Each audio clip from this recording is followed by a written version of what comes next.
हम एक टॉपिक पर चर्चा करने जा रहे हैं कि ब्लड प्रेशर क्या है, रक्त दबाव क्या है।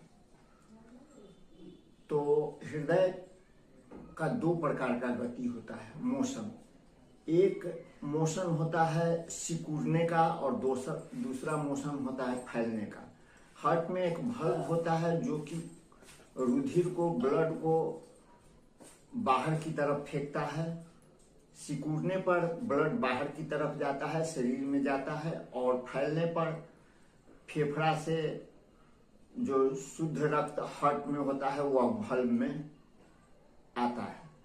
तो आने और जाने की प्रक्रिया बनी रहती है। तो सिकुड़ने पर रक्त बाहर की तरफ जाता है और फैलने पर रक्त अंदर की तरफ आता है। तो बाहर तरफ के जाने की प्रक्रिया को सिस्टोलिक कहते हैं, और अंदर के तरफ यानी पर फैलता है तो अंदर के तरफ ब्लड आने की प्रक्रिया को डायस्टोलिक कहते हैं। तो संकोचन, हृदय का संकोचन जब होता है यानी वाल्व जब सिकुड़ता है तो बाहर की तरफ फेंकता है, तो उसका वेग तेज होता है और वह जो है सो आर्टिलरी में खून जाता है, ब्लड जाता है। और डायस्टोलिक में बाहर से रक्त धीरे धीरे वाल्व में भरता है।